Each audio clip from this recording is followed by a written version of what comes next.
retired tax advisor. Yes.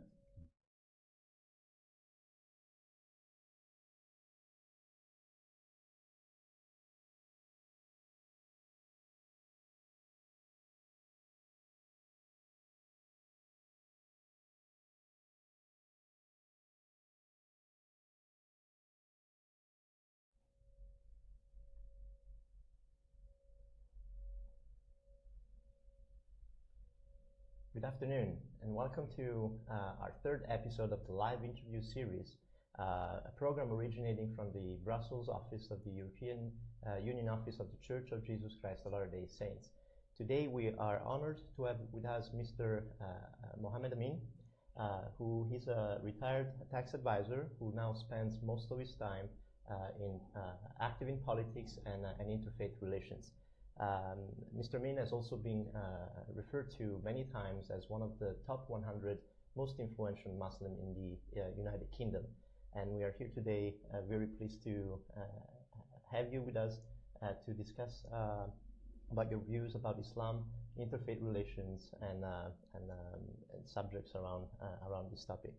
So, Mr. Amin, before we start, could you please share a little bit about yourselves and your career, your interests, and your current occupation?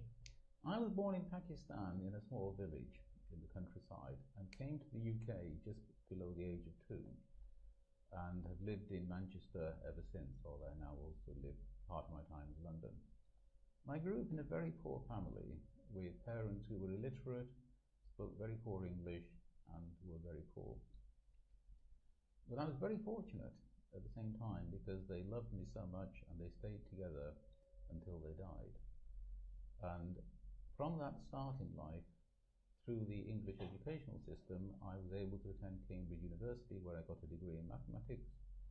And then I became a chartered accountant. That's the English equivalent of a certified public accountant, specialized in taxation, and spent most of my career giving tax advice to large multinational companies. I realized when I was on pilgrimage to Mecca in 2002, about 7 years before I retired, what I wanted to do afterwards, which was to share some of the wonderful experiences that I've had with younger people to help them. And now I've been retired for 7.5 years, and I spend most of my time on politics, because I believe every citizen should care about politics, and in interfaith relations, mainly with the Jewish community. 6 years ago, I met one Mormon, and I've now got to know very many more, and also more recently with the Ahmadiyya Muslim community. Thank you. Thank you very much. I have had the pleasure of listening to one of your lectures recently at the Law and Religion Symposium at Brigham Young University at the Law School. It was a fascinating presentation on some of the most common misunderstandings of Islam's teachings by today's society. Could you please share with us some of the key points of that presentation? Yes, I decided to be controversial and tackle head-on some texts from the Quran and from Hadith, the collections of sayings of the Prophet, to ask a quite fundamental question. Do these texts cause Muslims to persecute others or to be intolerant of other religions? And I deliberately chose 2 texts which give that impression. One is a very short verse from the Quran. Do not take Christians and Jews as your friends, they are only friends of each other. And also one hadith, which is from Bukhari, which is the largest and most significant collection of hadith, the most highly respected collection, which says something like, before the end of time, Muslims will have to fight against Jews, and even the rock will cry out, there is a Jew hiding behind me, come and kill him. And that hadith is quoted by Hamas in their 1988 charter. So texts which are very problematical in some ways. But I didn't want to spend time talking about the texts or analysing them. Instead, I asked a different question. These texts have always been there from the earliest days of Islam. But Islam had a wonderful history of tolerance, far better than Christian Europe. And I evidence this by the large number of Christians who are in the Middle East even today, the large numbers of Jews who were in the Middle East until the formation of Israel, when sadly many of them became refugees and went to Israel. So the same texts were there when Muslims were very tolerant, and the same texts are there now when many Muslims in the Middle East are intolerant. So the intolerance cannot be blamed upon the existence of the texts. And I looked at some of the sources of intolerance in the form of reactions to colonialism, political reactions, but also pointed out that some intolerance can grow spontaneously because the rise of the Wahhabi version of Islam came from central Saudi Arabia, which was never colonized by anybody. So that was my talk. Thank you. And I remember the reaction from many of the audience was that of a lot of interest. The angle of education seemed to be very important. And so here's the question now. It seems from your presentation that one of the arguments is that more education about religions and understanding of historical context could help to better understand Islam and its current teachings. Yes, it's very easy on matters of religion to take sides. To be a Muslim and to say that everything that the Arabs did was wonderful and everything that Christians in Europe did was evil, or if you're Christian, to say the exact opposite. So this tendency to pick a religious side like you pick a football team, and then you can see no wrong in your side. And secondly, people are often given very simplified versions of their religion. It's very easy for an extremist preacher to say, your religion says this, and if you don't know enough about your religion yourself, to accept that as if it was true. So what I said as an antidote to extremism in my talk was that people should learn much more about history to see that right and wrong is on both sides, and everybody needs to learn a great deal more about their own religion, as well, of course, learning about other religions. And so, when it comes to education about religions, and in particular, if we look at Europe today, most of the intolerance acts seems to originate from mean messaging. So, as you mentioned, you take one aspect of one's religion and you just take the worst, probably. I mean, not the worst, the most controversial. You take it out of context, and then you send out messages that may be that will be misunderstood and used against someone or someone's religion. So, when it comes to education of education of Islam teachings, who do you think should take the lead? Should it be the individuals? Should it be schools, institutions, the government? Religion is such a fundamental freedom issue. In all countries, both in Europe and elsewhere, in North America, for example, in all free countries, it is not possible for the state to tell people how to understand their religion. If you imagine having Christian children being taught about Christianity by Jews, or being taught about Christianity by Muslims, you can see what the reaction would be. And the same principle applies if you try to have non-Muslim teachers teaching Muslim children about Islam. The teaching has to come within the religious community itself, but it needs to be the right kind of teaching. And I think it's vitally important for members of all religions to speak out and to insist that their religion be taught properly rather than taught improperly. The way to get rid of extremist Muslim teachers is for Muslim parents themselves to object. Thank you, Mr. Amin.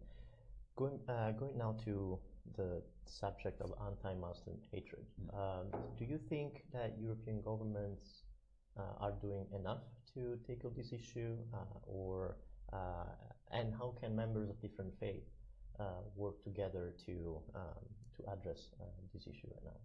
I think all of the governments in Europe want to combat hatred against different sectors of their population. Some governments do that more effectively than others. So it's not a question of objectives. I think the objectives of all governments are the same, to combat hatred, to increase tolerance, but some governments are simply more effective than others. And I want to take a comparison of the United Kingdom and France. The United Kingdom is a country with a state religion, but a state religion the Church of England, which does not try to impose on other people, but it's a country that seems to understand religion in a way that France, with its principle of laïcité, the separation of church and state, in a very extreme way, much more extreme than the United States of America, which also separates church and state in its constitution. I think France as a state has trouble dealing with religion and religious people, and is therefore less effective at combating discrimination and anti-Muslim hatred than is the United Kingdom. Thank you, Mr. Amin. Right. Our camera operator is suggesting us that we speak a little louder. Right. Anyway, this is for those who are just joining us. This is the European Union Office of the Church of Jesus Christ of Latter-day Saints, and this is one of our live interview series episodes. Today we have with us Mr. Mohammed Amin, who is talking with us. He's joined us today to discuss about Islam, common misunderstanding of the faith, and how we can work together to address these misunderstandings.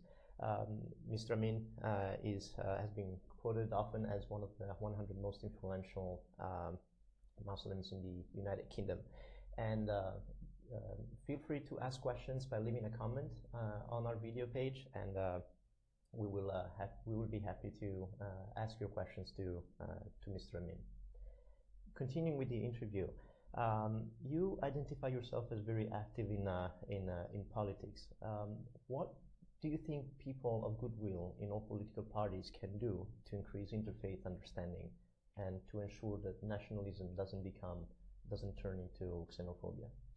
The most important thing is domestically to understand that all citizens want and deserve the same equal human rights. It is not a question of protecting one group or another group. The rights that we want as citizens are the same for all of us. We all want freedom of speech, we all want freedom of religion, we all want economic freedom, we all want freedom from discrimination. Internationally, the way to combat xenophobia is to travel more and to have a better understanding of the contributions that other countries have made to civilization. There was a time in the days of the Soviet Union when communist government propaganda was that everything good that had ever been invented had been invented by a Russian. And if you teach children like that, then the rest of the world becomes filled with savages. The human civilization that we enjoy has come from the contributions of many cultures and many civilizations. We count with numbers that came from India. We use letters that came from the Phoenicians on the shores of the Mediterranean. Most of our science was developed in Europe and North America. Our culture is a combined, shared human culture, and the more strongly you teach that message to your children in schools, the less xenophobia you will have. Thank you. Mr. Amin, do you feel that your political views are sometimes discounted because of your religious beliefs? And how does your faith influence your political views? In my own case, I don't think my political views are discounted because of my religious beliefs, because I'm very careful when arguing politics to argue politics on rational, secular grounds. It is, in my view, completely invalid for a religious person to say in a political argument, we must do X because my religion says we must do X. You're entitled to turn around to me and say, Mohammed Amin, that is all very well, but I believe something different. So why should we do X? So it's important when engaged in political argument to stick to rational principles, which is what I do. So I've never had that problem.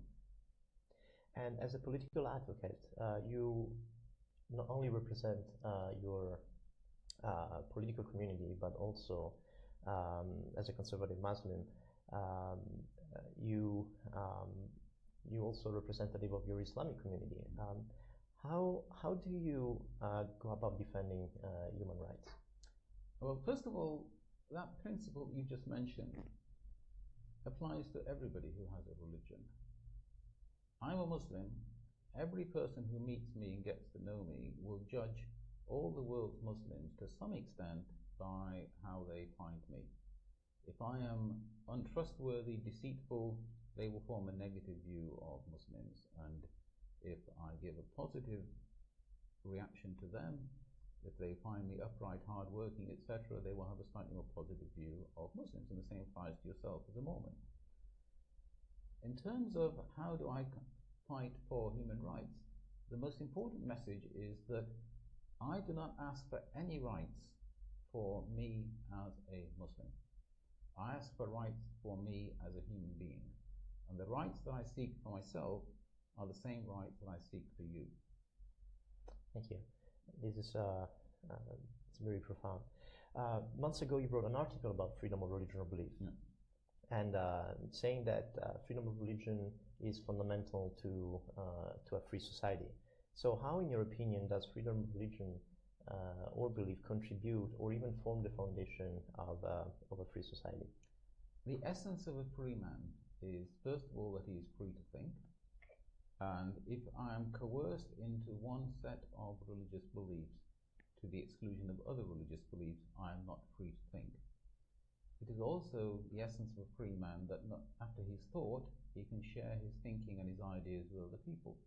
And again, if rules about religion in society prohibit me from sharing my thoughts and ideas with other people, and some countries have laws against what's called religious proselytization.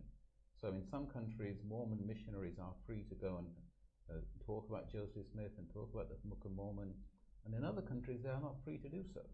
And in a country where you're not free to do so, you're not free to speak. Freedom is indivisible. If you cannot talk freely about subject A, then you find that you will be prohibited from talking about subject B and subject C. So all freedoms come together, they're indivisible, and the freedom of how you think about God, how you think about the meaning of life is the most fundamental freedom of all. Thank you. Now this leads me to another question. So freedom of religion or belief generally means a more diverse society, religiously speaking. But today, many would argue that in today's societies, religious diversity may also be the cause of conflicts between communities, or some say that that we should stick to the religions that are traditional in each country. However, we believe that religious diversity is actually good in creating a more cohesive and unified society. How do you think, would you agree with this? And how do you think religious freedom and religious diversity would actually form a more cohesive society? This is a question on which there is objective evidence. And I recommend very strongly a book by Brian Grimm called The Price of Freedom Denied. And it's based upon reports that are required to be prepared by American ambassadors in every country in which they serve about the state of religious freedom in that country and also the state of conflict in that country. And what you find is that in countries where there is less religious freedom, either because the government restricts religious freedom or the behavior of social actors restricts religious freedom, levels of conflict, levels of violence, levels of hatred in that society are higher. And the reason is quite straightforward. You cannot restrict people's religious freedom without coercing them. And that coercion, first of all, starts between religions. So you say you can be a Muslim in a society, but you cannot be a Mormon in that society, or you cannot be an atheist in that society. And there are some countries where it's a criminal offense to be an atheist. But it doesn't stop there.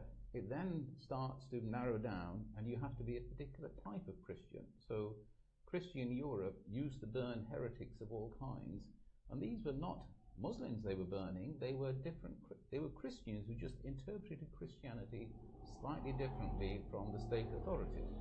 So any attempts to restrict religious diversity step by step turn into oppression, totalitarianism, coercion, and killing people for their religious beliefs. Thank you, Mr. Amin. Religious diversity, the question about religious diversity also is tied with the recent immigration crisis or migration crisis that Europe has faced. We We've seen that many critics claims that it is very hard, if not impossible, for some to properly integrate large influxes of people into already existing communities. What, in your opinion, could European countries and societies do better to integrate incoming migrants, and what could policies or practices have you seen that have worked? Right. Well, first of all, I agree with the basic principle. If you have 100 new people come to a city like Manchester, and like my family came in small numbers, it is much easier to integrate those than if 1 million new people arrive in Germany altogether. The logistical challenges are very big. The important thing that needs to be done is to geographically spread them out so you reduce the concentration.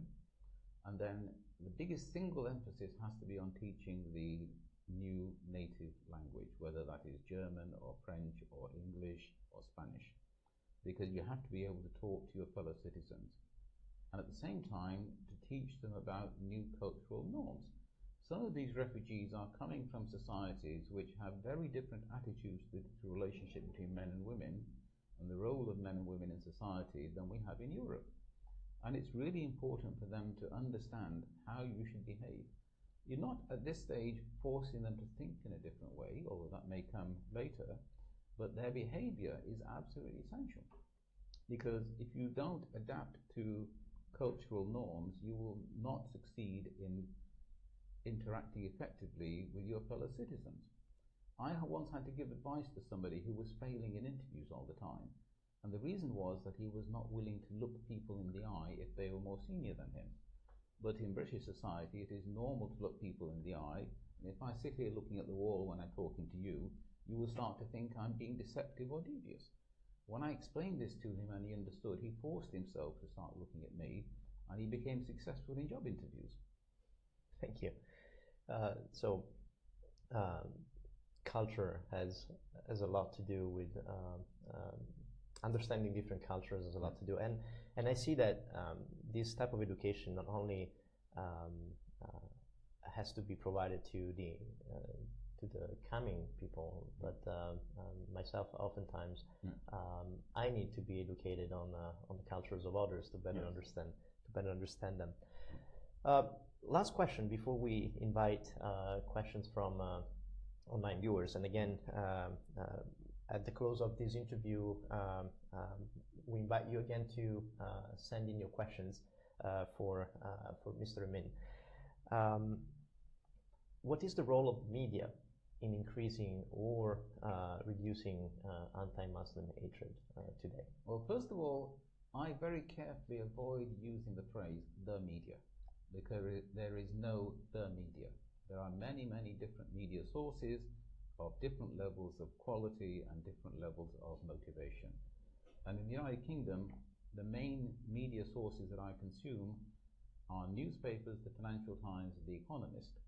And those are excellent newspapers. I have never had any reason to fault the way that they treat issues involving Muslims or integration or religion. There are other newspapers in the United Kingdom which are not as good, and partly because they're aiming at different audiences, they have different commercial motivations. As one example, there are some newspapers that regularly have extremist Muslims on their front pages, dressed in traditional Arab gear, making very provocative statements about how Islam will soon take over Britain, we will introduce Sharia law, and people who commit adultery will be flogged and stoned. And that sells newspapers of a certain kind. And it's terrible when that happens, but you can see why the publishers' commercial motivations make them behave that way, which I think is deplorable. So there is no single media. The obligation of all media sources, in my view, is first of all to be truthful, to report stories accurately. For example, yes, there is a terrorism threat, but it has to be considered in proportion, and we have to consider ways of countering that terrorism. And the best way to counter that terrorism is to ensure that Muslims in society feel a part of society, that Muslims in society feel comfortable contacting the police to report potential threats and terrorism. And you don't do that by setting Muslims and non-Muslims against each other. Thank you. We have time for a couple of questions. Hannah is asking, this is quite interesting. How does one go about becoming influential? And maybe I can probably elaborate on that question and say, if you were today to talk to a young Muslim or a young Christian or a young boy or girl who tells you that one day he or she would like to make a difference, what would be your advice to them? The first point I would say to them is, it is not easy for all of us to have a major impact. I recognize that my own impact in the world is quite small. I'm not Nelson Mandela, I'm not Barack Obama. But that does not mean that I should do nothing. Every little thing that one does makes a contribution. In my 30s, I read a terrible story on a newspaper in the UK about arranged marriages. It was very distorted, very inaccurate. And I wrote a letter to the editor of the newspaper to complain. I wrote it very politely, I wrote it carefully, and I got an apology from him. They didn't print a retraction, but I got a personal apology from the editor of the newspaper. We can all do small things. You can write comments below the line on newspaper websites, you can write to the editor, you can take opportunities if they come your way to speak in the media.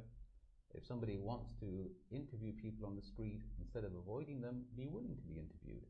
Talk to your friends at work, talk to your friends at school.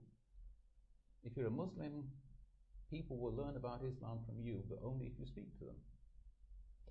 There is another question that that Anna asked, and is your background is in finance and taxes. Yes. So why did you choose that career path, and would you have chosen differently if you had to do it again? We stumble into our careers. I abbreviated my life history slightly. At university, I studied mathematics and I wanted to be a theoretical physicist, but I realized I wasn't as good as I wanted to be, and I didn't know what I wanted to do, so I did a postgraduate teacher certificate. Then I became a school teacher, but not with the intention of a long-term career in teaching. And the reason I became an accountant was I picked up a book in the public library. The title was Accounting: The Basis for Business Decisions. I started reading a few pages, it looked interesting, I borrowed it. A week later I had read all 900 pages. I then read the intermediate volume and the advanced volume, and that's why I became an accountant. And while I was working as a trainee accountant, I started getting interested in tax problems. And the nice thing about being a tax advisor is that people want to know you because you're saving them tax. I have one last question, and this is from Paula. Let me find it.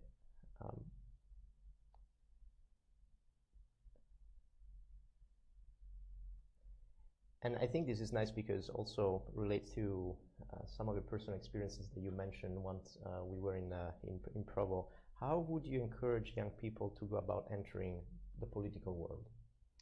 The first step is to simply join a political party. All political parties welcome new members. There is no political party which you will agree with 100%, either before you join or after you join, because political parties all have a range of views, people have a range of views, and there's never an exact match. You choose the party that you feel most aligned with. And then, as a member of that party, you will find yourself involved in canvassing, talking to voters, etc. Also, of course, it's important to read quality newspapers, to read books about history, to understand the constitution of your country. All of these are essential. Thank you. Well, thank you very much, Mr. Amin. This brings this interview to an end. Thank you for being here with us, and thank you for watching. Thank you for watching us. We hope that this was instructive as it was for us here. And we encourage you to keep commenting and to keep following us on our Facebook and Twitter pages for future engagement. Again, thank you very much, Thank you. Mr. Amin. Glad to help. Thank you. Bye bye. Bye bye.